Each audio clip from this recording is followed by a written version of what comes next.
नमस्कार दोस्तों, मैं रूबी सिंगाटिया और एमकेएच की इस वीडियो सीरीज में आप सभी का स्वागत है। तो चलिए दोस्तों, जो हमारा चैप्टर नंबर 18 था उसका जो सेकंड पार्ट, बाकी के जो 16 क्वेश्चन बचे थे, लेकिन दोस्तों 16 में एक क्वेश्चन हमने वहीं पर कर लिया था एक्स्ट्रा, तो यहाँ पर हमारे 15 ही क्वेश्चन बचे हैं। तो दोस्तों फटाफट से उन 15 क्वेश्चन को कंप्लीट करके हमारा जो चैप्टर है उसको कंप्लीट करते हैं। तो दोस्तों चैप्टर है हमारा उपभोक्ता विधिक जागरूकता एवं सूचना का अधिकार। दोस्तों बहुत ही इंटरेस्टिंग, बहुत ही ईजी ये चैप्टर है। अगर आपने इसको समझ लिया अच्छे से तो आपको क्वेश्चन लिखने में कोई भी दिक्कत नहीं आएगी एग्जाम के अंदर। तो दोस्तों वहां पर हमने चैप्टर को वैसे 3 भागों में बांटा था कि 3 चीजों के बारे में मुख्यतः पढ़ेंगे। पहले उपभोक्ता के बारे में पढ़ेंगे, उपभोक्ता के शोषण, उसके अधिकार, उसके कर्तव्य, इनके बारे में हमने प्रीवियस वीडियो में पढ़ लिया था। इस वीडियो में उपभोक्ता से रिलेटेड सिर्फ और सिर्फ 2 क्वेश्चन बचे, उसके बाद हम स्टार्ट कर देंगे दोस्तों विधिक जागरूकता को। फिर हम विधिक जागरूकता को कंप्लीट करेंगे और विधिक जागरूकता के बाद सूचना के अधिकार के बारे में सारी चीजें हम यहाँ पर जानेंगे। तो दोस्तों चलते हैं फटाफट से, क्योंकि मैंने बता दिया कि हम यहाँ पर केवल और केवल कितने क्वेश्चंस करने वाले हैं दोस्तों। 16 क्वेश्चन की जगह अब कितने करने वाले हैं, 15, यानी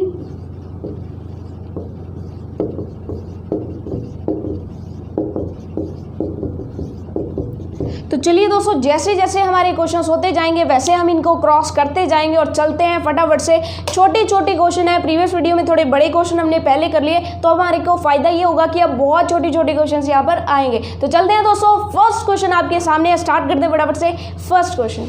तो चलिए दोस्तों फर्स्ट क्वेश्चन हम देखते हैं कि फर्स्ट क्वेश्चन क्या कहता है कि राजस्थान के राज्य आयोग व जिला आयोग पर टिप्पणी लिखिए।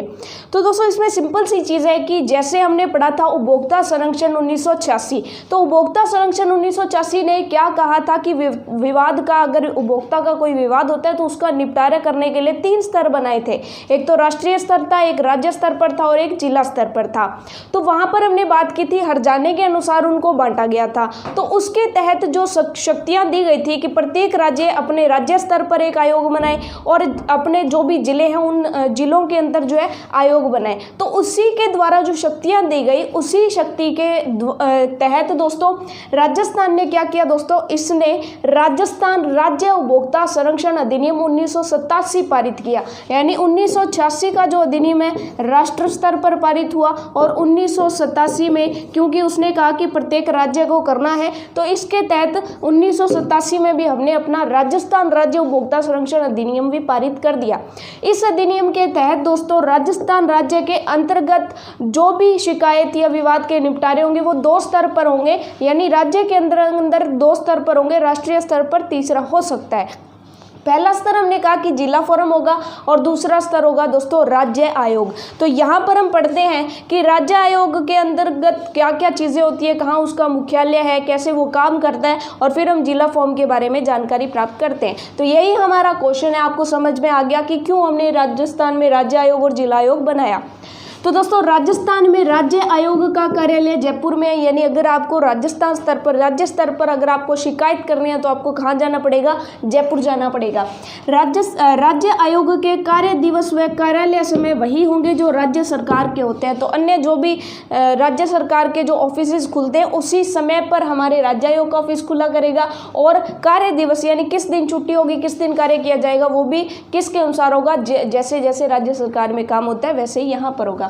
तो दोस्तों राज्य आयोग की शासकीय मुद्रा व संप्रतीक भी राज्य सरकार विनिर्दिष्ट करेगी। यानी किस व्यक्ति को राज्य आयोग में जो काम कर रहे हैं उनको कितनी सैलरी दी जाएगी, किस मुद्रा में दी जाएगी, यानी रुपयों में दी जाएगी या डॉलर में दी जाएगी, तो ये सारा का सारा कौन निर्धारित करेगा दोस्तों, राज्य सरकार निर्धारित करेगी। सिंपल सी बात है कि राज्य के अधीन अगर ये आ रहा है तो राज्य सरकार निर्धारित करती है, अगर वो राष्ट्रीय स्तर पर होता तो केंद्रीय सरकार निर्धारित करती है। ये सिंपल चीज है। राज्य आयोग की बैठक जब कभी आवश्यक हो अध्यक्ष द्वारा बुलाई जाएगी। यानी ये क्या कहते हैं कि इसकी बैठक का कोई फिक्स नहीं है कि कभी भी बैठक बुलाई जा सकती है, लेकिन बुलाएगा कौन, राज्य आयोग का जो अध्यक्ष होगा वो बैठक बुलाएगा। तो दोस्तों जैसा राज्य आयोग में होता है वैसा ही सेम जो है वो जिला फोरम में होता है। तो दोस्तों इसका जो राज्य आयोग का जो मुख्यालय है वो राजधानी जयपुर में होगा, और वैसे ही दोस्तों जिला फोरम का जो कार्यालय होगा वो हर जिले के जिला मुख्यालय में होगा। ये चीज क्लियर हो गई। उसके अलावा क्योंकि ये राज्य के अधीन आता है तो जो कार्य दिवस और कार्यालय समय होगा वही होगा जो राजस्थान सरकार का है, यानी राज्य सरकार का है। और दोस्तों शासकीय मुद्रा और जो सांप्रतिक है वो भी क्या होंगे, राजस्थान सरकार द्वारा विनिर्दिष्ट होंगे। ये चीज़ क्लियर होगी। यहाँ पर आप राज्य सरकार भी लिख सकते हैं क्योंकि हमारा राज्य राजस्थान है तो हमने राजस्थान सरकार लिख दिया, तो ये भी गलत नहीं है। बैठक आवश्यकता अनुसार अध्यक्ष द्वारा बुलाई जाएगी, तो सिंपल वही कि बैठक कभी भी बुलाई जा सकती है। जिला फोरम का जो अध्यक्ष होगा वो इस बैठक को बुला सकता है और राज्य आयोग के अंदर राज्य आयोग का जो अध्यक्ष होगा वो इस बैठक को बुला सकता है। तो ये चीज़ तो हमें क्लियर होगी दोस्तों कि राज्य आयोग और जिला फोरम के अंतर्गत कैसे कैसे वो काम करते हैं। अब है दोस्तों कि अगर कोई व्यक्ति, मान लीजिए कि कोई व्यक्ति जिला फोरम में शिकायत करने जाता है, जिला फोरम में व्यवस्था तो हमने कर दी कि वो शिकायत कर सकता है। अगर वो शिकायत करे और उसकी शिकायत का यानी विवाद का निपटारा जिला फोरम नहीं करता है तो फिर उस व्यक्ति को कहाँ जाना होता है, तो फिर वो व्यक्ति क्या कर सकता है उसके बारे में हम नेक्स्ट पढ़ेंगे। यानी हमारा सेकंड क्वेश्चन होगा कि विवाद का निपटारा अगर जिला फोरम नहीं करता है तो व्यक्ति क्या करे। तो दोस्तों ऐसे में कंडीशन होगी कि जिला फोरम में अगर विवाद का निपटारा नहीं होता है तो वो राज्य आयोग में जाता है। अगर राज्य आयोग में भी वो संतुष्ट नहीं है, जो उसे निर्णय मिला उससे वो संतुष्ट नहीं है, तो वो कहाँ पर जा सकता है, राष्ट्रीय स्तर के आयोग पर जा सकता है। अगर वो वहाँ से भी उसको विवाद का निपटारा नहीं होता है या वो संतुष्ट नहीं होता है तो उसे पूरा अधिकार है कि वो सुप्रीम कोर्ट में जा सकता है, यानी सुप्रीम कोर्ट में फिर वो अप्लाई कर सकता है। डायरेक्ट हम जा करके सुप्रीम कोर्ट में अप्लाई नहीं कर सकते। सुप्रीम कोर्ट कहेगा कि पहले आप क्या करो, आयोगों में जा करके इसकी शिकायत करो। तो ये चीज़ आपको क्लियर होगी। तो बढ़ते हैं सेकंड क्वेश्चन की तरफ। फर्स्ट क्वेश्चन हमारा हो गया, बहुत ही आसान था। सेकंड क्वेश्चन, तो दोस्तों सेकंड क्वेश्चन हमें क्या कहता है, सेकंड क्वेश्चन हमें कहता है कि वाद के निर्णय के विरुद्ध, यानी आपने कोई वाद के खिलाफ जो है अपील की, किसमें, जिला फोरम में अपील की, और उसके विरुद्ध या फिर विलंबित कार्यवाही, यानी कि आपने जो अपील की, आपने जो शिकायत की उस पर कोई कार्यवाही नहीं की गई या जो कार्रवाई करने में वो काफ़ी लेट हो गए, तो इस हेतु अपील क्षेत्र का वर्णन कीजिए। यानी अब आप कहाँ पर अपील कर सकते हैं। तो इसके लिए हम एग्जाम्पल लेते हैं कि दोस्तों मान लीजिए कि ये व्यक्ति है, ये है दोस्तों उपभोक्ता, और मान लीजिए कि ये जो है दोस्तों इसको कोई शिकायत होती है, इसका शोषण होता है, तो ये चला जाता है किसके पास दोस्तों, ये चला जाता है जिला फोरम के पास। तो दोस्तों जब ये जिला फोरम के पास शिकायत लेकर के जाता है तो दोस्तों जिला फोरम के पास 90 दिन की अवधि होती है कि जिला फोरम को इसका जो निर्णय है वो 90 दिन के अंदर देना होता है। अगर ये जिला फोरम इन 90 दिनों के अंतर्गत इसकी शिकायत का निपटारा नहीं करता है तो दोस्तों इस व्यक्ति के पास अधिकार है कि चाहे इसकी हर्जाने की राशि कितनी भी हो, ये जिला फोरम को छोड़ करके उसके बाद दोस्तों किस पर जा सकता है, राज्य आयोग के पास जा सकता है। लेकिन दोस्तों इस ये जो जिला फोरम है इसने 90 दिन के अंदर अगर निर्णय नहीं दिया तो उसके बाद कितने दिनों तक इसको राज्य आयोग में जाने का अधिकार है। तो दोस्तों ये 30 दिनों के अंदर 30 दिनों के अंदर ये उपभोक्ता जो है राज्य आयोग में शिकायत कर सकता है कि मुझे जो है मैंने जिला फोरम में शिकायत की थी लेकिन उस शिकायत का निपटारा अभी तक नहीं हुआ है, तो राज्य आयोग में ये जा सकता है।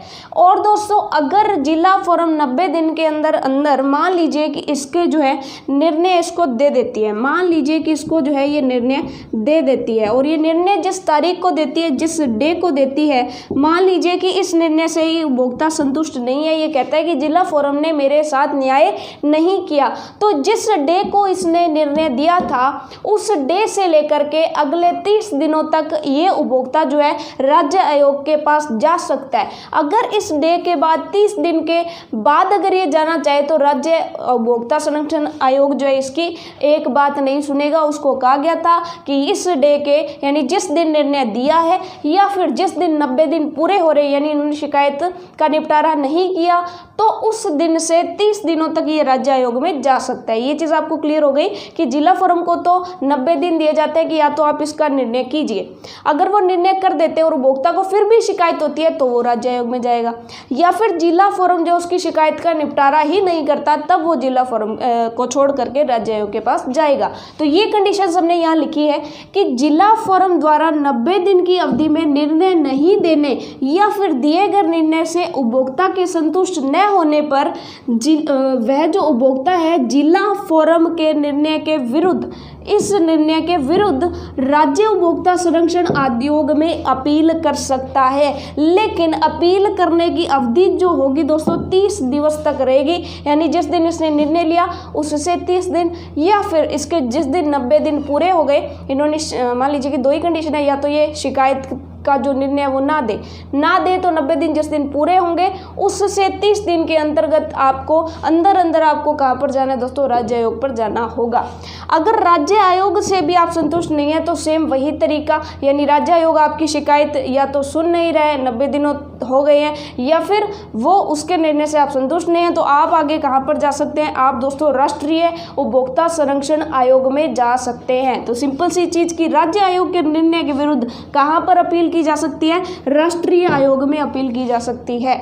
अगर आप राष्ट्रीय आयोग के निर्णय से भी संतुष्ट नहीं है, मान लीजिए कि आप राष्ट्रीय आयोग के निर्णय से संतुष्ट नहीं है, तो अब आपको कहाँ पर जाना है दोस्तों, अब आपको उच्चतम न्यायालय यानी सुप्रीम कोर्ट में जाना पड़ेगा अपनी शिकायत लेकर के कि मैं इन तीनों से होकर के आया हूँ, मेरी किसी ने शिकायत नहीं सुनी, आप सुनिए, तो सुप्रीम कोर्ट जो है उस वाद का निपटारा करेगा। तो ये चीज़ आपको क्लियर हो गई कि क्योंकि पहली बात तो इतने स्टेप्स की जरूरत नहीं पड़ती, लेकिन अगर ना सुनवाई हो तो आप ऊंचे स्तर पर आगे जा करके हाई लेवल पर भी ये बात आप उठा सकते हो। तो ये चीज़ आपको क्लियर हो गई, यानी राष्ट्रीय उपभोक्ता संरक्षण आयोग के निर्णय के विरुद्ध आप कहाँ पर जा सकते हो, उच्चतम न्यायालय में आप अपील कर सकते हो। उच्चतम न्यायालय का मतलब क्या होता है दोस्तों, सुप्रीम कोर्ट, जो कि देश की सबसे उच्चतम कोर्ट होती है। ये चीज़ आपको पता चल गई। तो वाद के निर्णय के विरुद्ध या विलंबित कार्यवाही हेतु अपील करने का क्षेत्र आपको समझ में आ गया है।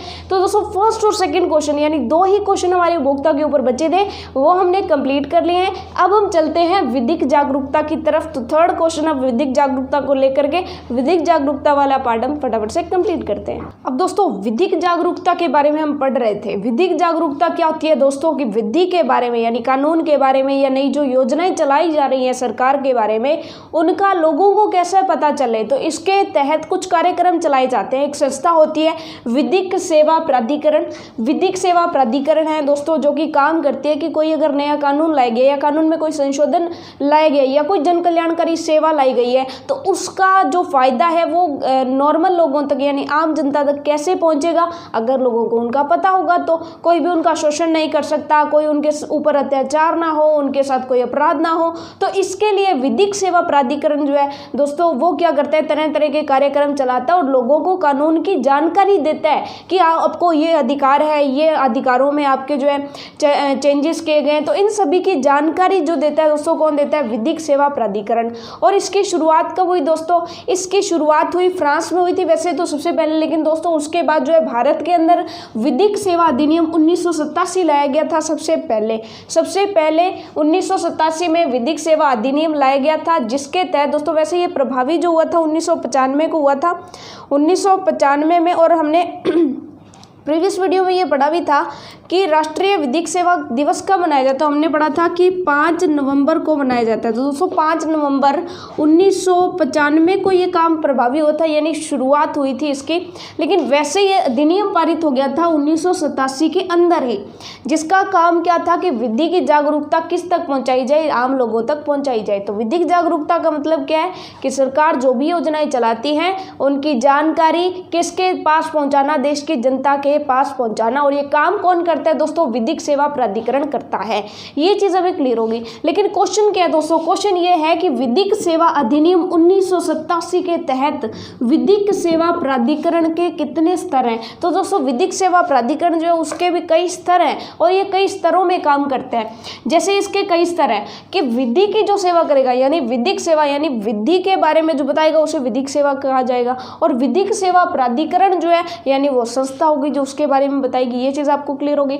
अब विधिक सेवा प्राधिकरण की जो संस्था उसके 4 स्तर होंगे। कौन कौन से, एक तो हो जाएगा राष्ट्रीय, एक हो जाएगा राज्य स्तर पर, एक हो जाएगा जिला स्तर पर, और जिला के बाद दोस्तों ये तहसील स्तर पर भी काम करती है। तो इसके 4 स्तर हो गए। तो इसी तरह से आप क्या नाम देंगे इनका, राष्ट्रीय विधिक सेवा प्राधिकरण। तो पहला हो गया राष्ट्रीय विधिक सेवा प्राधिकरण। दूसरा क्या हो जाएगा, राज्य विधिक सेवा प्राधिकरण, तो वही राज्य विधिक सेवा प्राधिकरण। तीसरा हम कर देंगे जिला विधिक सेवा प्राधिकरण, और चौथा हो जाएगा तहसील विधिक सेवा प्राधिकरण। तो ये तो कॉमन, आप इतने बड़े नाम देख करके चौंकिएगा मत, क्योंकि ये पीछे वाला तो कॉमन ही है। विधिक सेवा जो करेगा उसका जो प्राधिकरण होगा वो विधिक सेवा प्राधिकरण होगा, और उसके आगे जो भी उसका स्तर है उसका आपको नाम चेंज करना है, राष्ट्रीय, राज्य, जिला और तहसील। ये चीज़ आपको क्लियर हो गई। तो क्वेश्चन आपको थर्ड क्वेश्चन आपको याद हो गया। तो 3 क्वेश्चन हमारे हो गए, सेकंड और थर्ड। अब दोस्तों ये है कि विधिक सेवा यानी विधिक चेतना कराने के लिए, यानी विधिक चेतना, दोस्तों हमने क्या पढ़ा था, विधिक जागरूकता पढ़ी थी। तो आप ये मत कह दीजिएगा कि विधिक चेतना क्या है, हमने तो जागरूकता पढ़ी। तो चेतना और जागरूकता एक ही चीज़ होती है। विधिक चेतना का प्रचार प्रसार करने के लिए किन उपाय, मतलब क्या क्या उपाय किए जाते हैं, किसके द्वारा, विधिक सेवा प्राधिकरण के द्वारा, ये भी हमारे को बताना है। तो दोस्तों मेनली इसके द्वारा 3 उपाय किए जाते हैं। आप ये लाइन यहाँ पर लिखेंगे। कौन कौन से उपाय किए जाते हैं दोस्तों, इसके लिए विशेष नियुक्त की गई टीमों द्वारा गांवों एवं शहरों में प्रचार प्रसार किया जाता है, यानी इनके द्वारा एक विशेष टीम बनाई जाती है, और वो टीमें जो होती है, बहुत सारी टीमें बनाई जाती है, वो टीमें गांव गांव, शहर शहर जा करके लोगों को इकट्ठा कर करके उनके अधिकारों के बारे में उनको बताती है। और दोस्तों इसी को क्या बोला जाता है, विधिक सेवा बोला जाता है। तो पहला तो उपाय आपको पता चल गया कि विशेष नियुक्त की गई जो टीमें हैं वो कहाँ पर जाती है, गाँव और शहरों में प्रचार प्रसार करती है जा करके। दूसरा क्या हो गया दोस्तों, दूसरा हो गया AIR, ऑल इंडिया रेडियो। आपको पता है कि ऑल इंडिया रेडियो पर हमने प्रीवियस वीडियो में क्वेश्चन किया था कि ऑल इंडिया रेडियो में एक कार्यक्रम आता है कानून की बात, हर शनिवार और रविवार को शाम को उसका जो है प्रसारण किया जाता है। तो हमारे ये भी हमने किया था कि उसका प्रसारण किस समय आता है, तो आपको उसका आंसर प्रीवियस वीडियो में मिल गया था। अब दोस्तों ये है कि ऑल इंडिया रेडियो में वो कार्यक्रम कानून की बात चला करके इसी की जानकारी दी जाती है। वहाँ पर यही पढ़ा था कि विधिक सेवा के लिए कौन सा कार्यक्रम आता है और कब आता है ऑल इंडिया रेडियो पर, वहाँ पर बात कर ली थी। तो ऑल इंडिया रेडियो पर आता है। इसके अलावा विधिक सेवा के बारे में पर्चे बांट करके और लघु पुस्तिकाएँ छाप करके जानकारी लोगों को दी जाती है। और दोस्तों तीसरा है कि सरकार द्वारा इस हेतु 8 मोबाइल वैन भी चलाई गई है। और मोबाइल वैन का मतलब ये नहीं है कि ये वैन मोबाइल बांटती फिरेगी। इस वैन का मतलब है कि चलती फिरती एक वैन है जो लोगों को गांव गांव शहर शहर जा करके जो है अनाउंसमेंट कर करके लोगों को बताती है किनके बारे में, विधिक के जागरूकता फैलाती है, विधि के बारे में बताती है, यानी कानून के बारे में बताती है कि आपको ये अधिकार दिए गए, आप इनका फ़ायदा उठा सकते हो। ये चीज़ आपको पता चल गई। तो 3 उपाय जो है मुख्यतः आप लिख करके आएंगे। कौन कौन से, एक तो टीमों वाला, दूसरा AIR न्यूज़ जो होती है ऑल इंडिया रेडियो वाली, पर्चे बांटकर, लघु पुस्तिकाएं बांटकर। लघु पुस्तिकाओं का मतलब है छोटी छोटी मैगजीन बना करके, छोटी छोटी पुस्तिकाएं बना करके मैगजीन टाइप से। तीसरा है दोस्तों सरकार द्वारा इसे तो 8 मोबाइल वैन, ये आंकड़ा आपको जरूर याद रखना है। कितनी मोबाइल वैन चलाई गई है दोस्तों, 8 मोबाइल वैन चलाई गई है। ये चीज़ आपको क्लियर हो गई। तो दोस्तों चौथा क्वेश्चन भी हमारा हो गया। तो दोस्तों राष्ट्रीय स्तर पर जो विधिक सेवा प्राधिकरण है वो क्या क्या उपाय करते हैं ये तो हमने पढ़ लिया। अब हम देखते हैं कि हमारे राज्य की यानी राजस्थान राज्य की जो विधिक सेवा प्राधिकरण है वो क्या क्या कार्य करता है। तो नेक्स्ट क्वेश्चन हमारा यही बनेगा कि राजस्थान राज्य विधिक सेवा प्राधिकरण के कृत्य बताइए, यानी कार्य बताइए कि वो कौन कौन से कार्य करता है। नॉर्मली कार्य तो ये ही करेगा कि राजस्थान सरकार जो भी योजनाएं चलाएंगे उनको जनता के पास पहुंचाएगा, लेकिन किन किन माध्यमों से करता है ये हम जानते हैं। तो चलिए दोस्तों 5th क्वेश्चन है कि राजस्थान राज्य प्राधिकरण के कृत्यों को लिखिए कि ये क्या क्या कार्य करती है। तो दोस्तों इनका कार्य बहुत ही इंपॉर्टेंट है, बहुत ही सिंपल है कि केंद्र सरकार के नीति निर्देशों का पालन करती है, कि केंद्र सरकार जो इनको कहेगी ये उसका पालन करेगी। पहला काम हो गया, पहला काम हो गया, क्योंकि राज्य का है तो केंद्र सरकार जो भी इनको जो भी कार्य का कहेगी ये उन कार्य का पालन करेगी, नीति निर्देशों का पालन करेगी। ये चीज़ आपको क्लियर हो गई। दूसरा है दोस्तों कि ऐसे व्यक्तियों को विधिक सेवा देना, विधिक सेवा देना उनको जो अधिनियम के अधीन मानदंडों की पूर्ति करते हैं। तो दोस्तों कुछ मानदंड यानी कुछ रूल्स बनाए गए हैं, जो उन रूल्स के अंडर में आते हैं उनको विधिक सेवाएं देना। जैसे इसका बेस्ट एग्जांपल है कि इसमें हमें पता चल गया कि वृद्धों को पेंशन दी जाती है, यानी 65 वर्ष से अधिक अगर किसी वृद्ध की उम्र है तो उसे पेंशन दी जाती है। तो ये मानदंड हो गया कि अगर आपको पेंशन चाहिए तो आपको 65 वर्ष से ऊपर उम्र का होना चाहिए। अगर उससे कम उम्र है तो उनको जो पेंशन योजना है वो नहीं दी जाएगी, यानी पेंशन नहीं दी जाएगी। तो विधिक सेवा उनको देना जो अधिनियम के अधीन जो मानदंड निर्धारित किए गए हैं उनकी जो पूर्ति करे। ये चीज़ आपको क्लियर होगी। तीसरी दोस्तों लोक अदालतों का संचालन, यानी ये छोटी छोटी अदालतों का भी संचालन करते हैं। ये चीज़ आपको क्लियर हो गई। चौथा है वैकल्पिक विवाद निवारण व्यवस्था, यानी ये छोटे छोटे ऐसे समूह बनाती है गाँवों में शहरों में जो वैकल्पिक विवाद की व्यवस्था हो गई, यानी एक तो कोर्ट कोर्ट हो गई विवाद निपटारण की व्यवस्था, एक ये जो संस्थाएं हैं इनके द्वारा बनाई गई राजस्थान राज्य प्राधिकरण के द्वारा ये भी छोटे छोटे विवाद निपटाती है। तो ये चीज़ आपको क्लियर हो गई। उसके बाद है दोस्तों विधिक चेतना का प्रचार प्रसार, तो ये तो मुख्य कार्य ही होता है विधिक चेतना का प्रचार प्रसार करना, किसका? राजस्थान राज्य प्राधिकरण का। तो ये सिंपल सी चीज़ कि विधिक चेतना का प्रचार प्रसार करना तो इनका मुख्य उद्देश्य होता ही है। तो ये हो गया दोस्तों हमारा 5th क्वेश्चन कंप्लीट कि क्या कि विधिक सेवा जो है विधिक सेवा प्राधिकरण है राजस्थान राज्य का, वो क्या क्या कार्य करता है। अब दोस्तों नेक्स्ट हम बात करते हैं कि राजस्थान सरकार द्वारा जो संचालित जन कल्याणकारी योजनाएं हैं जिनके बारे में हमें राजस्थान राज्य प्राधिकरण जो है दोस्तों बताता है। कौन सा प्राधिकरण? राजस्थान राज्य विधिक सेवा प्राधिकरण हमें जिनके बारे में बताता है वो मुख्य मुख्य योजनाएं हम जान लेते हैं।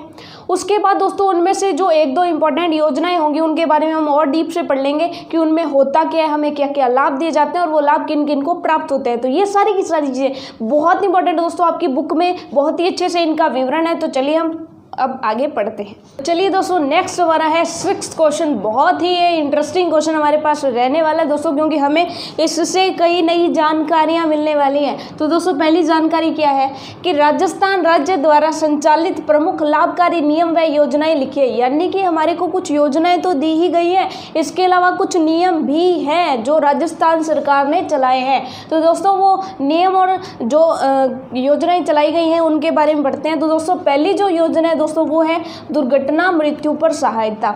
तो दोस्तों इसमें क्या किया गया है कि कोई जो पंजीकृत मजदूर है पंजीकृत मजदूर क्या होते हैं दोस्तों कि ऐसे मजदूर जो मतलब जो पंजीकृत होते हैं जिनका पता होता है कि हाँ ये मजदूरों के रूप में काम करते हैं, यानी रोजगार के रूप में उनमें क्या लिखा जाता है दोस्तों कि वो श्रमिक है। ऐसे नहीं है कि आप 1-2 दिन गए श्रमिक का काम कर रहे हैं और उसके बाद आप जॉब पर लग गए कोई और जॉब पर तो आपको ये सहायता मिल जाएगी, ऐसा नहीं है। जो पंजीकृत श्रमिक है यानी जो श्रमिक का ही काम करते हैं।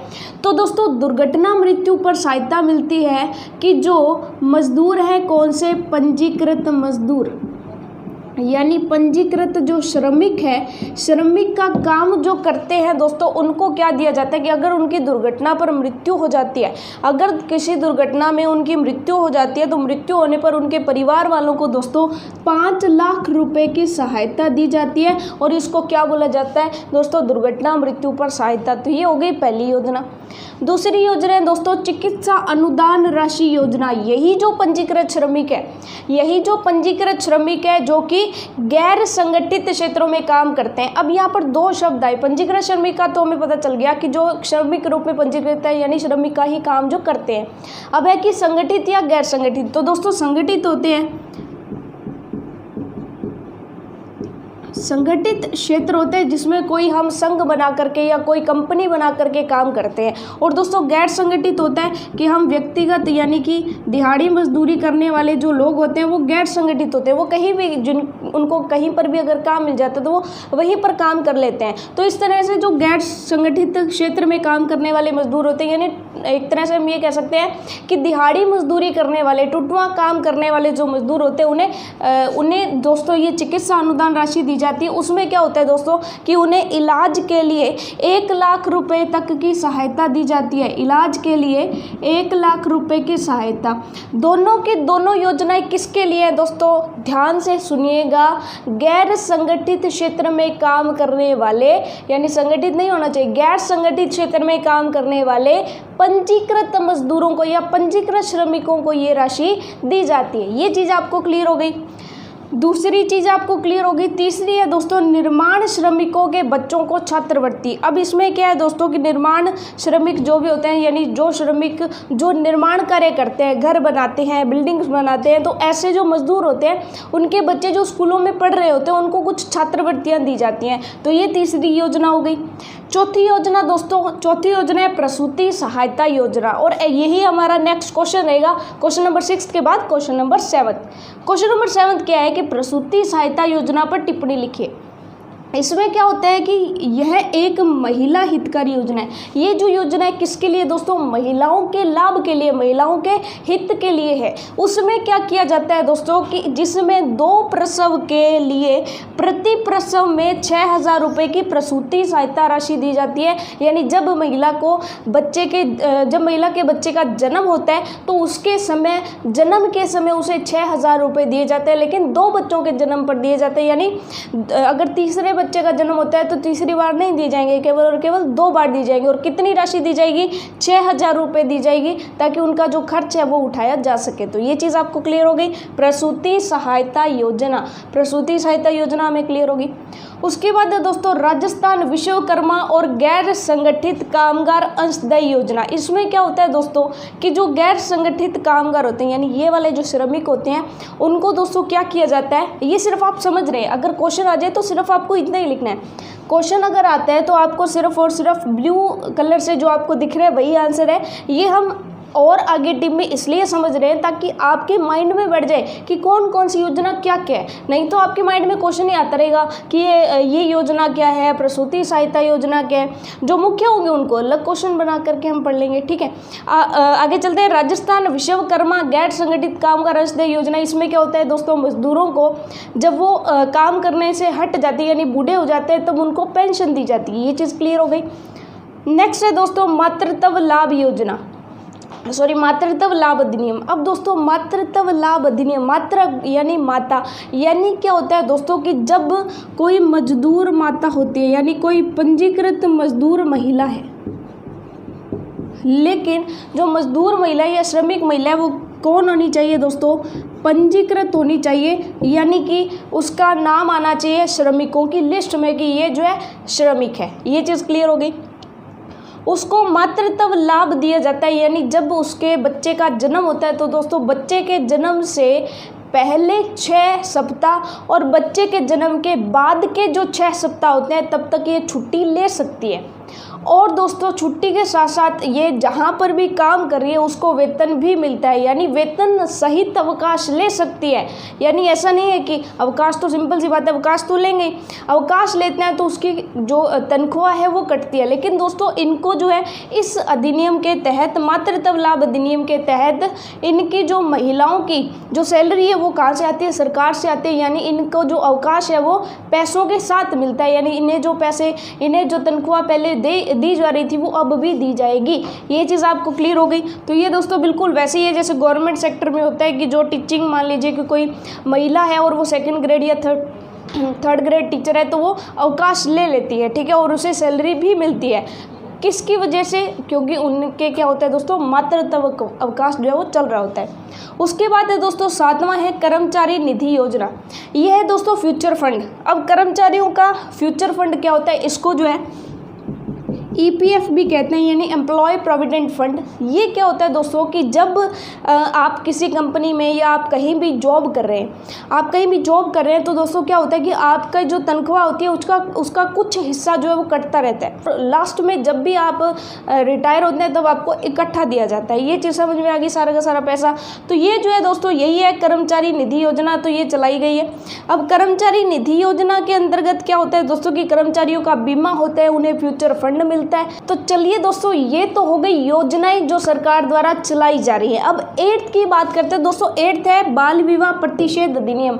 ये दोस्तों कोई योजना नहीं है, ये एक नियम है। वैसे ही दोस्तों 9th है नकल विरोधी कानून। ये भी एक नियम है, यानी आप नकल नहीं कर सकते हैं। और 8th है बाल विवाह पर रोक लगाने के लिए ये अधिनियम लाया गया। इनके बारे में हम नेक्स्ट के क्वेश्चंस में जानते हैं कि बाल विवाह प्रतिषेध अधिनियम 2006 जो है वो क्या कहता है, नकल विरोधी कानून हमें क्या कहते हैं। अगर कोई विद्यार्थी नकल करता हुआ पकड़ा जाता है, बिल्कुल आप समझ गए इस बात को, है ना।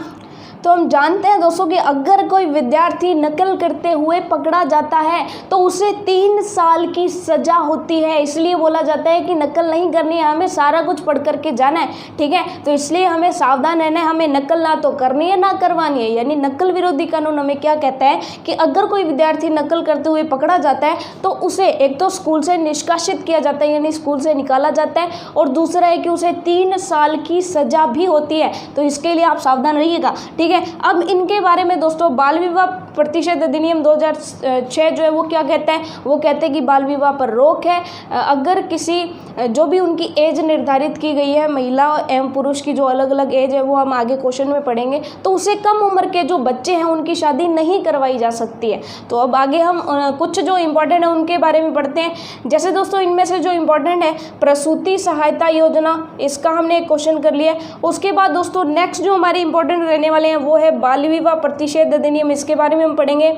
नकल विरोधी कानून, इसके बारे में हम पढ़ेंगे। और उसके अलावा दोस्तों एक और चीज़ हम इसके बारे में पढ़ने वाले हैं, एक और योजना जो है मुख्य है जिसके बारे में हमें पढ़ना चाहिए। तो दोस्तों नेक्स्ट है मातृत्व लाभ अधिनियम। तो ये जो चारों है इनके बारे में इंपॉर्टेंट क्वेश्चन बनते हैं, तो इन चारों के बारे में हम मुख्य रूप से आगे पढ़ेंगे। तो दोस्तों इन सभी क्वेश्चंस के बारे में हम समझ तो चुके हैं, लेकिन अब इसकी थ्योरी के बारे में हम जान लेते हैं कि इसमें हमें लिखना क्या है। तो दोस्तों 8th क्वेश्चन हमारे कि मातृत्व लाभ अधिनियम क्या है। तो ये हम पढ़ चुके हैं कि पंजीकृत महिला श्रमिकों को बच्चे के जन्म से पूर्व 6 सप्ताह और जन्म के बाद 6 सप्ताह का मजदूरी सहित अवकाश पाने का अधिकार है, यानी उसको मजदूरी भी मिलेगी और वो अवकाश भी ले सकती है। ये चीज़ आपको क्लियर हो गई। उसके बाद दोस्तों 9th क्वेश्चन है कि नकल विरोधी कानून क्या है। दोस्तों नकल विरोधी कानून बहुत ही इंपॉर्टेंट है कि राजस्थान सार्वजनिक परीक्षा अधिनियम 1992 के तहत किसी विद्यार्थी को नकल करते हुए पकड़ा जाता है तो 3 साल की सजा का प्रावधान है। इसी के साथ साथ इस छात्र के, यानी जो छात्र नकल करता हुआ पकड़ा गया है, छात्र के विरुद्ध आपराधिक प्रकरण दर्ज किया जाता है, यानी उसे अपराधी माना जाता है। ये चीज़ क्लियर हो गई। तथा उसे स्कूल से निष्कासित कर दिया जाता है। 2 चीज़ें हो गई दोस्तों कि उसे एक तो उसके खिलाफ जो है उसके विरुद्ध आपराधिक प्रकरण दर्ज किया जाएगा कि उसे अपराधी माना जाएगा, और दूसरा है तथा उसे स्कूल से भी निष्कासित कर दिया जाएगा और इसके साथ 3 साल की सजा मिलेगी, वो तो अलग है। ये चीज़ पता चल गई दोस्तों। उसके बाद है बाल विवाह प्रतिषेध अधिनियम 2006 क्या है। तो दोस्तों बाल विवाह क्या कहता है कि यदि 21 वर्ष से कम आयु के लड़के या 18 वर्ष से कम आयु की लड़की, यानी लड़के की उम्र तो कितनी होनी चाहिए 21 वर्ष से ज़्यादा और लड़की की आयु कितनी होनी चाहिए 18 वर्ष से ज़्यादा, तब भी उनकी शादी करवाई जा सकती है। अगर इससे कम आयु की लड़के या लड़की की शादी करवाता अगर कोई पकड़ा जाता है तो जो कम आयु का है, चाहे लड़की अगर कम आयु की है तो लड़की के माता पिता, और लड़का अगर कम आयु का है तो लड़के के माता पिता को 2 साल तक की कड़ी सजा या फिर 1 लाख रुपए का जुर्माना या फिर सजा और जुर्माना दोनों सजाएं दिए जाने का प्रावधान है। तो चलिए दोस्तों ये सारी की सारी योजनाएं जो राजस्थान सरकार द्वारा चलाई जा रही है, इसके अलावा कौन कौन से कानून है ये हमने समझ लिए। तो दोस्तों यहाँ पर हमारे कितने क्वेश्चन हो गए, 6th 7th 8th 9th and 10th question, 10 question हम कर चुके हैं। अब 11 12 13 14 15 क्वेश्चन में हम जानेंगे दोस्तों उपभोक्ता और विधिक जागरूकता के बारे में हम कंप्लीट कर चुके हैं। अब हम शुरू करते हैं सूचना का अधिकार, और सूचना के अधिकार को जो है आगे हम पढ़ते हैं दोस्तों कि राइट टू इन्फॉर्मेशन जो होता है RTI जो होता है वो क्या होता है, उसमें क्या क्या अधिकार दिए गए, उन सभी के बारे में हम नेक्स्ट पढ़ते हैं। दोस्तों नेक्स्ट हमारा बहुत ही इंपॉर्टेंट क्वेश्चन है, बहुत ही इंपॉर्टेंट क्वेश्चन है। क्या कहता है दोस्तों कि सूचना का अधिकार अधिनियम 2005 या फिर सूचना का अधिकार RTI राइट टू इन्फॉर्मेशन क्या है दोस्तों, ये हमसे पूछ सकता है एग्जाम में, और दोस्तों मोस्ट इंपॉर्टेंट क्वेश्चन है, एग्जाम में आने के पूरे चांसेस है। तो दोस्तों इसके अंदर क्या होता है, सूचना का अधिकार क्या है, ये कब पारित हुआ, इसके बारे में पढ़ते हैं। तो पहले इसके बारे में थोड़े से डेटा कलेक्ट कर लेते हैं, उसके बाद इसको समझेंगे कि दोस्तों सूचना का अधिकार अधिनियम 2005 जो है वो कब पारित हुआ था। तो दोस्तों 15 जून 2005 को पारित हुआ था, ये आपको याद रखना है। उसके बाद है कि राष्ट्रपति की मंजूरी के बाद ये जो कानून है, आपको पता है कि संसद में जब भी कोई अधिनियम पारित होता है तो राष्ट्रपति की अनुमति के बाद, मंजूरी के बाद वो लागू होता है। तो यह कानून 13 अक्टूबर 2005 से लागू हो गया है। अब दोस्तों इसके अंतर्गत क्या किया जाता है कि इसके अंतर्गत जनता को बोलने का अधिकार दिया जाता है। अब दोस्तों सिंपल सी बात है कि जनता बोलेगी कब, जब उसे जानकारी प्राप्त होगी। और दोस्तों जानकारी का मतलब क्या है, सूचना। इसका मतलब क्या है कि जनता को कोई भी काम चल रहा है, कोई भी कार्य चल रहा है, गवर्नमेंट कोई भी काम कर रही है तो उसके बारे में सूचना प्राप्त करने का अधिकार है कि ये जो काम है इसमें कितना कितना पैसा किन किन मजदूरों की या किन किन जन कल्याणकारी योजनाओं में लगाया जाएगा। जैसे आपको पता है कि अभी राहत पैकेज लॉन्च किया गया था, तो उसके बारे में आप सूचना प्राप्त कर सकते हो कि ये जो राहत पैकेज उसमें कितना कितना पैसा किस किस योजना में लगाया जाएगा, कितना कितना किस किस को दिया गया, ये सारा कुछ आप यहाँ से प्राप्त कर सकते हो। और दोस्तों ऐसा जब आपके पास सूचनाएं होती है ना, तब आप उसका एनालिसिस करेंगे कि राहत पैकेज इतने का था लेकिन खर्च सिर्फ इतना किया गया, तो आपको सरकार की योजनाओं में कुछ कमियां पता चलेंगी और ऐसे में आप फिर खुल करके आवाज़ उठा पाओगे। ये चीज़ क्लियर हो गई। तो सिंपल सी बात है कि इस कानून के अंतर्गत जनता को बोलने का अधिकार दिया गया। जैसे आप एक एग्जाम्पल भी दे सकते हो, जैसे एग्जाम्पल है कि जनता टैक्स देती है ना, जनता जो भी कमाई करती है उसके ऊपर वो अपनी कमाई में से टैक्स देती है, ठीक है। और सरकार का क्या होता है कि सरकार इस टैक्स को वसूल करके जो सार्वजनिक चीजें होती है, जैसे हॉस्पिटल है, सरकारी हॉस्पिटल है, सरकारी स्कूल जो है, उनका विकास करे, उनके ऊपर वो पैसा लगाए, क्योंकि वो हमारी सेवा में ही सरकार उस पैसे को खर्च करती है। ये चीज हो गई। सड़कों का निर्माण करे, मतलब बेहतर हमें सुविधाएं दे, ये चीज हो गई। तो इसलिए जनता को ये जानने का अधिकार है कि इनके द्वारा जो चुकाई गई रकम है, यानी जो हमने टैक्स वसूला, यानी हमने जो टैक्स उनको दिया है, टैक्स जो चुकाया, वो सही कामों में खर्च हुआ या नहीं, वो जो टैक्स है वो सही कामों में लगा या फिर नेताजी ने क्या किया, अपनी जेब में डाल लिया, ठीक है। तो ये हमें जानने का अधिकार है। दूसरा है कि इन कामों की गुणवत्ता कैसी थी। अगर आप गवर्नमेंट स्कूल, गवर्नमेंट हॉस्पिटल बना रहे हैं तो गवर्नमेंट हॉस्पिटल में सुविधाएं भी है या नहीं। ऐसा नहीं है कि गवर्नमेंट हॉस्पिटल सिर्फ बना करके छोड़ दिया, वहाँ कोई डॉक्टर ही नहीं है, कोई नर्स ही नहीं है। तो इसके बारे में हम सूचना प्राप्त कर सकते हैं कि इस हॉस्पिटल के लिए इतना बिल जो पास होता है, इसमें डॉक्टर्स ही नहीं है, तो फिर सारा का सारा पैसा जाता कहाँ है। तो इसकी सूचना हम प्राप्त कर सकते हैं। और यही जो अधिकार है दोस्तों, वही क्या है, हमारा सूचना का अधिकार। और किस अधिनियम के तहत हमें दिया गया, अधिनियम 2005, सूचना का अधिकार अधिनियम 2005। कब पारित हुआ था, 15 जून 2005 को पारित हुआ था। और लागू कब हुआ, 13 अक्टूबर 2005 को। ये चीज़ हमें क्लियर हो गई। तो इन कामों की गुणवत्ता कैसी, ये भी हम पता कर सकते हैं। तथा सरकार की जनता के प्रति जवाबदेही है या नहीं, ये कौन सुनिश्चित करता है, सूचना का अधिकार। यानी सरकार को हमारे को सूचना देनी पड़ेगी या नहीं देनी पड़ेगी। कुछ सेक्टर ऐसे हैं जिसमें सरकार को सूचना देनी पड़ती है, लेकिन कुछ सेक्टर ऐसे हैं जिनमें सरकार की मर्जी है कि वो सूचना दे तो दे, ना दे तो ना दे। अब ऐसे कौन कौन से सेक्टर्स हैं उनके बारे में हम आगे पढ़ते हैं। तो नेक्स्ट हमारा क्वेश्चन 11वां क्वेश्चन तो हमारा डन हो गया। 12th क्वेश्चन हम पढ़ते हैं। 12th क्वेश्चन हम पढ़ते हैं कि 12th क्वेश्चन हमसे क्या कहता है कि ये बताइए कि विभिन्न क्षेत्रों में आरटीआई सूचना अधिकारों की लिस्ट बनाइए। यानी अलग अलग क्षेत्रों में, विभिन्न क्षेत्रों में कौन कौन से अधिकार जो है वो नागरिकों को दिए गए हैं, ऐसे अधिकारों के बारे में बताइए। तो हम क्वेश्चन कर लेते हैं।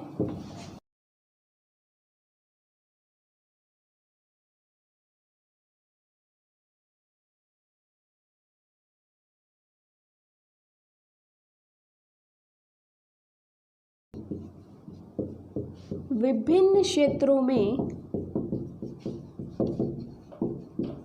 आरटीआई, विभिन्न क्षेत्रों में आरटीआई यानी सूचना के अधिकार के तहत सूचना, यानी कौन कौन से सूचना अधिकार, कौन कौन से सूचना अधिकार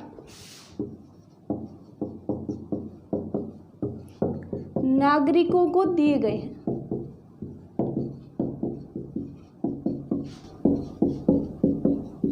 यानी ऐसे कौन कौन से अधिकार है जो नागरिकों को प्राप्त है। तो इसका जो आंसर है वो आपकी स्क्रीन पर है। बहुत ही इजी सा है दोस्तों, इसमें कुछ ज़्यादा समझने वाला नहीं है। इसको हम फटाफट से रीड आउट कर लेते हैं कि ये अधिकार है क्या। तो दोस्तों इसके अंतर्गत क्या है कि हर नागरिक को ये अधिकार दिया गया है कि राज्य सरकार और केंद्र सरकार के किसी भी विभाग अथवा कार्यालय से वह सूचना प्राप्त कर सकता है। यानी राज्य सरकार कोई भी काम करती है, उसका कोई भी कार्यालय, और केंद्र सरकार कोई भी काम करती है, उसका कोई भी कार्यालय, कोई भी विभाग है, तो उससे हम सूचना प्राप्त कर सकते हैं। इनफैक्ट कोई भी नागरिक कर सकता है। ये चीज़ आपको पहली चीज़ क्लियर हो गई। दूसरी चीज़ है दोस्तों कि कोई भी नागरिक दस्तावेज या रिकॉर्ड देख सकता है और दस्तावेजों की प्रमाणित प्रतियां जो है वो ले सकते हैं। यानी कोई दस्तावेज है उसमें क्या क्या योजनाएं हैं, क्या क्या उसमें काम किए गए हैं, वो सारी की सारी जो दस्तावेज है वो हम देख सकते हैं। यानी कि जो काम किए गए हैं उनके रिकॉर्ड को हम चेक कर सकते हैं कि काम अच्छे से किया गया या नहीं किया गया। तीसरा है दोस्तों कि कामों को भी देख सकेगा, यानी हम देख सकेंगे कि जो काम हुआ है, कोई गवर्नमेंट हॉस्पिटल बना है तो उसमें कितना कितना खर्चा कहाँ कहाँ लगा है, क्या क्या काम किए गए उसके अंदर, वो सारी की सारी चीज़ें जो हम देख सकते हैं। उसके बाद है दोस्तों काम में आने वाली सामग्री के नमूने ले सकते हैं, यानी क्या उसका मैप बना है, कहाँ कहाँ पर क्या चीज़ें लगनी थी और क्या वो लगी है, ये चेक करने के लिए हम उसके नमूने भी प्राप्त कर सकते हैं। कंप्यूटर सीडी या फ्लॉपी में भी सूचना ले सकते हैं, यानी ये ज़रूरी नहीं है कि हमें वो प्रिंट करके डॉक्यूमेंट ही दे, हम किसी कंप्यूटर में या किसी सीडी में या किसी फ्लॉपी में भी वो सूचना ले सकते हैं। यानी किस तरह से सूचना के अधिकार को एकदम आसान बना दिए गए। मजदूरी के मस्ट्रोल, लॉग बुक टेंडर के दस्तावेज, कैश बुक, विभाग की योजनाएं आदि की जानकारी लेने का भी अधिकार है। यानी मजदूरों के साथ ऐसा ना हो कि जो अधिकारी है वो मजदूरों के मजदूरों के जो परिश्रमिक है वो आता तो हो लेकिन मजदूरों को मिलता ना हो या कम मिलता हो, तो इसके लिए मजदूर ये सूचना के अधिकार के तहत उनके जो दस्तावेज है वो चेक कर सकते हैं। तो ये जो है अधिकार दोस्तों जनता को दिए गए हैं। यानी जनता को जब ये अधिकार दिया गया, जनता को जब सूचना होगी, जब जनता को पता चलेगा कि एक्चुअल में होना क्या चाहिए और सरकार कर क्या रही है, होना क्या चाहिए था और हुआ क्या है, ये जब पता चलेगा तभी तो जनता जाकर के आवाज़ उठाएगी। ये चीज़ आपको क्लियर होगी। तो सूचना के अधिकार के बारे में ये क्वेश्चन हमने क्लियर कर लिया। तो दोस्तों 12 क्वेश्चन अब तक हम जो है कंप्लीट कर चुके हैं। अब चलते हैं हमारे 13वें क्वेश्चन की तरफ। दोस्तों 13वां क्वेश्चन बहुत ही इंपॉर्टेंट है कि अगर मान लीजिए कि हमें आरटीआई के तहत कोई सूचना प्राप्त करनी हो तो हमारा तरीका क्या रहेगा। यानी हम नॉर्मल व्यक्ति हैं तो हमें कहाँ जाना पड़ेगा, कैसे एप्लीकेशन लिखनी पड़ेगी, क्या क्या उसमें कितने रुपए हमारे लगेंगे, तो इसके बारे में भी हमें जान लेना चाहिए। तो नेक्स्ट क्वेश्चन है कि आरटीआई में सूचना प्राप्त करने का तरीका क्या है। 13वां क्वेश्चन कि आरटीआई में सूचना प्राप्त करने का तरीका क्या है। यानी कि अगर हम सूचना प्राप्त करना चाहते हैं तो हम कैसे सूचना प्राप्त करेंगे, हम वो क्या क्या चीज़ें करेंगे। तो चलिए इसका आंसर भी आपकी स्क्रीन पर है, फटाफट से देख लेते हैं। दोस्तों इसमें भी ज़्यादा कुछ समझने वाला है नहीं, बहुत ही सिंपल है ये कि देखिए कोई भी नागरिक जो सूचना लेना चाहता है तो उसे क्या करना पड़ेगा कि निर्धारित प्रपत्र पर आवेदन पत्र देना होगा। यानी निर्धारित कोई प्रपत्र होगा उस पर वो लिख करके देगा, यानी आवेदन पत्र देगा। आवेदन पत्र के साथ 10 रुपये नगद या पोस्टल ऑर्डर के रूप में जमा कराने होंगे। यानी इसकी फीस कितनी है दोस्तों, मात्र 10 रुपये या तो नगद जमा करवाने होंगे या फिर पोस्टल ऑर्डर के रूप में जमा करवाने होंगे। अब दोस्तों उसके अंदर भी कुछ और डेटास दिए गए हैं, वो भी हमें लिखने एग्जाम में। क्वेश्चन बहुत इंपॉर्टेंट है क्योंकि आरटीआई पूरा का पूरा दोस्तों बहुत ही इंपॉर्टेंट टॉपिक रहता है हमारा। तो उसके अंदर पहला टॉपिक आप क्या लिखेंगे, पहली चीज़ आप क्या लिखेंगे कि अगर सूचना बड़े आकार के कागज की नकल की है तो अलग राशि देनी होगी। यानी पहले तो आपने 10 रुपये तो वो चुका दिए, अगर इसके बाद मान लीजिए कि इतना बड़ा कोई डॉक्यूमेंट आप मंगवा रहे हैं जिसमें बहुत ज़्यादा खर्च आने वाला है, तो इसके लिए जो खर्च होगा उसके लिए आपको अलग से राशि देनी पड़ेगी। पहली चीज़ क्लियर हो गई। दूसरी चीज़ है दोस्तों, दूसरी चीज़ है कि अगर आपको मान लीजिए कि किसी सीडी में या किसी फ्लॉपी में मंगवानी है, यानी कि किसी सीडी में कोई डॉक्यूमेंट आना है तो आपको सीडी भी देनी पड़ेगी। यानी सीडी के लिए आपको क्या करना पड़ेगा, 50 रुपये जमा करवाने होंगे। तो 2 पॉइंट्स यहाँ पर समझ आते हैं, कौन कौन से। अगर सूचना बड़े आकार के कागज़ की नकल की है, यानी बड़े आकार के अगर कागज़ है और उसकी कॉपी अगर हम मंगवाना चाहते हैं तब हमें अलग से राशि देनी होगी। दूसरी चीज़ है सीडी या फ्लॉपी के लिए 50 रुपये जमा करवाने होंगे।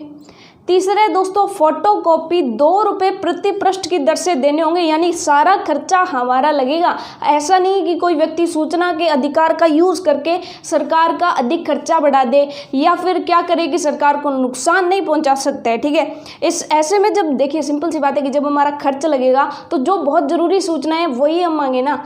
ठीक है, देखिए इसमें सोच करके देखिए कि इतना जब खर्चा लगेगा तो हम क्या करेंगे, जो सूचना हमें ज़रूरत होगी जिस सूचना की वही मंगवाएंगे। यानी बिना मतलब के सरकार को इसमें तंग नहीं कर सकता क्योंकि सारा का सारा खर्चा किसका आएगा, हमारा ही तो आने वाला है। ये चीज़ क्लियर हो गई। उसके बाद दोस्तों फोर्थ चीज़ क्या है कि रिकॉर्ड या दस्तावेज देखने के लिए 10 रुपये जमा कराने के बाद 1 घंटा निःशुल्क रिकॉर्ड देख सकते हैं। यानी अगर हमें कोई रिकॉर्ड देखना है, कोई रजिस्टर देखना है, उनका कोई दस्तावेज देखना है, तो उसके लिए हम क्या करेंगे, 10 रुपये जमा करवाएंगे और 10 रुपये के लिए हमें 10 रुपये के बदले हमें 1 घंटे तक वो देखेंगे कि 1 घंटे हमें वो रजिस्टर दे देंगे कि ये लो जी रजिस्टर, इसमें जो देखना है देख लो।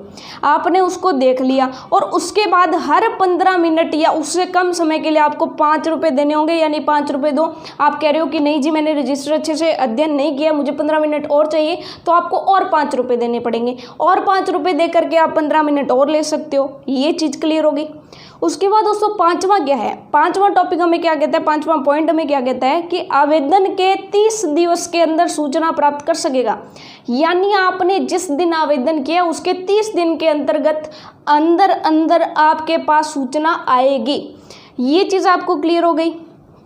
व्यक्ति के जीवन या स्वतंत्रता के बारे में 48 घंटे में सूचना प्राप्त कर सकेगा।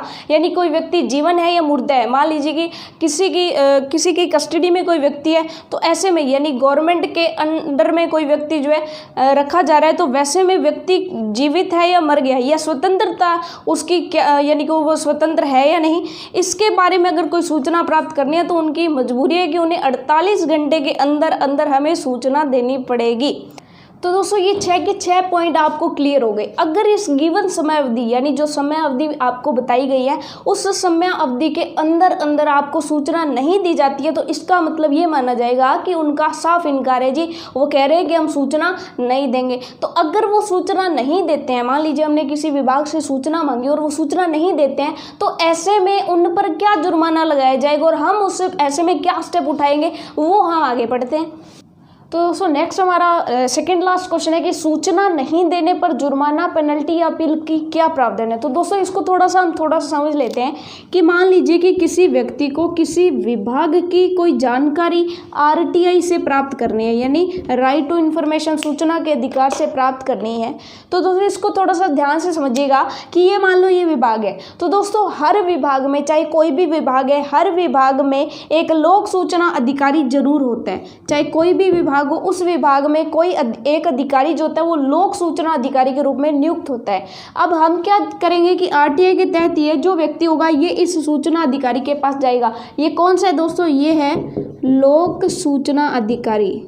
लोक सूचना अधिकारी, चाहे कोई भी विभाग हो उसके अंदर लोक सूचना अधिकारी नियुक्त किया जाता है। अब व्यक्ति किसके पास जाता है, लोक सूचना अधिकारी के पास। और अगर ये लोक सूचना अधिकारी 30 दिन के अंदर, दोस्तों 30 दिन के अंदर हमें सूचना नहीं देता है, तो हम क्या करते हैं, इसके लिए इसके उच्च अधिकारियों के पास जाते हैं। तो इसका उच्च अधिकारी कौन होता है दोस्तों, इसका उच्च अधिकारी होता है, तो दोस्तों इसमें उच्च अधिकारी जो होता है उसको अपील अधिकारी बोला जाता है। अपील अधिकारी।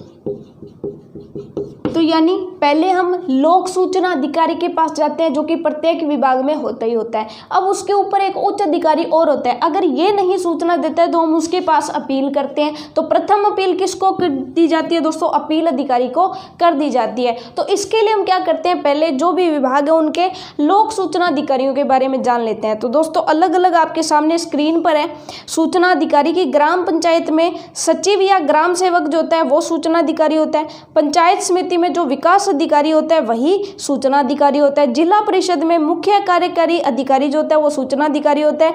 नगर पालिका में अधिशासी अधिकारी जो होता है वो सूचना अधिकारी होता है।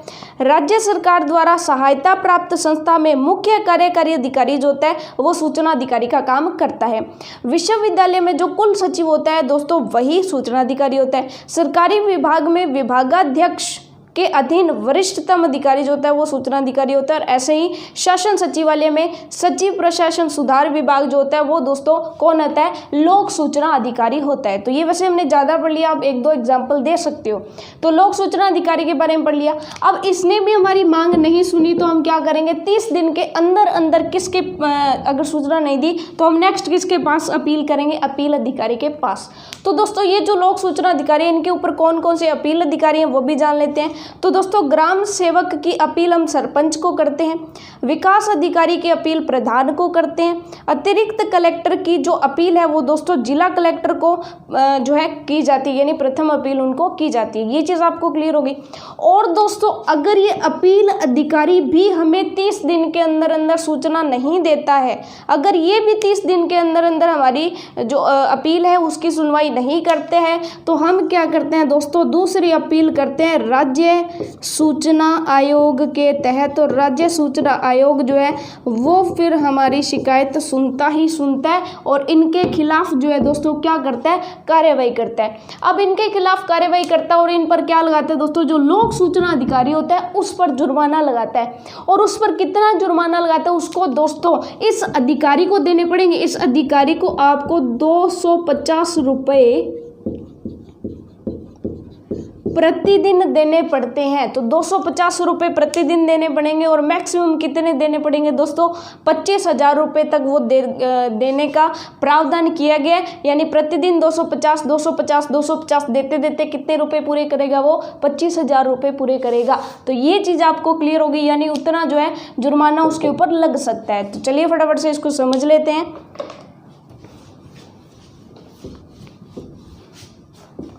तो दोस्तों सूचना नहीं देने, सूचना जानबूझकर गलत देने व अधूरी या भ्रामक सूचना देने पर सूचना अधिकारी पर 250 रुपये रोजाना कुल 25,000 रुपये के जुर्माने का प्रावधान है। यानी 250 रुपये हर दिन दे करके उसको कितने पूरे करने हैं, 25,000 रुपये।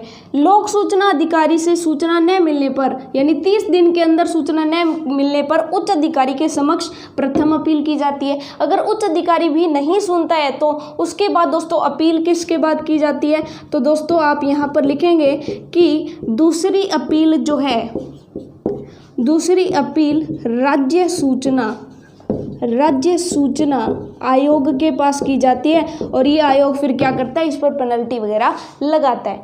ये चीज़ दोस्तों हमारी क्लियर होगी। तो 14th क्वेश्चन आपको बहुत ही अच्छी समझ आ गया होगा। देखिए बहुत ही आसान है ये, वैसे अगर आपने इसको एक बार अच्छे समझ के माइंड में बैठा लिया ना, तो फिर आप अपनी लैंग्वेज में अगर एग्जाम में लिख करके आते हैं तो आपको एग्जाम में फुल मार्क्स मिलते हैं। ठीक है, चलते हैं नेक्स्ट। 14th क्वेश्चन हमारा हो गया। अब बारी है दोस्तों बिल्कुल लास्ट क्वेश्चन की। तो दोस्तों लास्ट क्वेश्चन है कि ऐसे कुछ चीज़ें होती हैं, ऐसे कुछ विभाग होते हैं जिनके बारे में हम जानकर मतलब अगर हम जानना चाहें तो भी हम उनके बारे में नहीं जान सकते।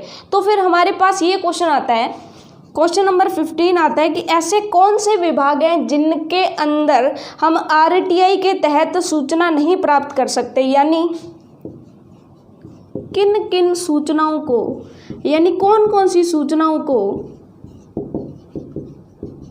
आरटीआई के तहत नहीं प्राप्त किया जा सकता।